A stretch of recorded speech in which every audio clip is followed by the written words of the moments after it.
So, back in 1997, the whole world fell in love with a golden retriever who could play basketball. It was amazing. But just a year later, a sequel came out that asked a question literally nobody thought to ask, and it delivered a story that was way, way stranger than anyone could have possibly predicted. All right, let's get into this absolutely bizarre chapter of the Air Bud saga. On the surface, the idea seems pretty straightforward, right? Buddy conquered the basketball court, so now it's time to take on American football. But as you're about to see, this movie is anything but simple. It's like part wholesome sports movie and part, believe it or not, international crime caper. And it's all hiding a very real and actually pretty poignant secret just behind the scenes. Okay, so we pick things up with our hero, Josh Fram, who's a teenager now, and his life's changing a bit. His mom, Jackie, has started dating the new town veterinarian, a guy named Patrick Sullivan. This whole new family dynamic is actually what sets the stage for Buddy's next incredible athletic discovery. And it all kicks off with this really simple moment. Patrick, the vet, just casually tosses a football to Buddy, and bam! Just like that, Josh realizes his dog doesn't just have a gift for basketball, he has this weird, almost supernatural talent for football too. And that one throw sets the entire chaotic plot into motion. So what do you do when you find out your dog can play football? Well, obviously you and your friend Tom sign up for the junior high football team, the Timberwolves. And, based on their track record, let's just say this team is in desperate need of a secret weapon. And I mean, the difference is just night and day. Before Buddy joins the team, they are, to put it nicely, failing miserably. The coach is about to get fired, it's a total disaster. But with Buddy on the field, all of a sudden they're on this insane winning streak. They make the playoffs, and they're heading for the championship. The key thing to understand here is that Buddy isn't just a player, he is the team.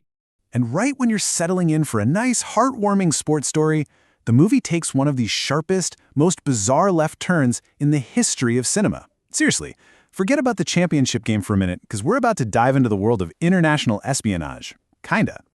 So who's behind this? Well, meet our antagonists, two Russians named Natalia and Popov. And their plan is so specific and so out of left field. They want to kidnap the world-famous sports-playing dog to force him to be the main attraction at their Russian circus. I'm not kidding. This isn't just some little side plot. It's like a completely different movie just crashed into this one. So you'd think the climax is the big championship game, right? Wrong. The film's climax has almost nothing to do with football. It's all about a chaotic slapstick escape. And Buddy isn't alone in this. He finds an unlikely ally in a chimpanzee, and together they pull off one of the messiest, most ridiculous villain takedowns you will ever see. I mean, just look at this sequence of events. It's just a masterclass in how to fail. Natalia and Popov think they've got it all figured out. But they didn't count on the chimp, who sets off a trap that dumps a giant tank of disgusting fish guts all over them. Then they crash their van, get launched into a fishing boat, and get arrested, tangled up in a fishing net. You can't make this up. It just perfectly shows the cartoonish chaos of this whole storyline. And this quote just paints the perfect picture, doesn't it? It describes the disheveled Natalia and Popov chasing after Buddy right after the fish guts thing. You could just imagine these two, who started out all glamorous and imposing, now just covered in slime, desperately trying to salvage their ridiculous plan. It is pure classic slapstick. But okay, after all the on-screen insanity, there's a much more serious and, honestly, a pretty moving story to tell. This film has a legacy that's both really complicated and genuinely touching. So, how much did this cost to make? Well, it was made with a pretty respectable budget for a family sequel back then, $11 million. They were clearly hoping to recapture that magic from the first movie. But, and it's a big but, it didn't quite work out. The film actually failed to make its budget back at the box office, grossing just over $10 million. So, unlike the first one, which was a huge hit, Golden Receiver was considered a financial miss. And this is where we get to the real heart of the story, the secret that's kind of hiding there in the film's credits. The whole movie is dedicated to the original dog, the real Buddy, and there's an absolutely heartbreaking reason for that. The real dog Buddy, the actual star who had captured everyone's hearts, he passed away from a rare form of cancer called synovial sarcoma. And this happened just a few months before the sequel was released in 1998. So while audiences were in theaters watching his incredible on-screen antics, the real hero of the story was already gone.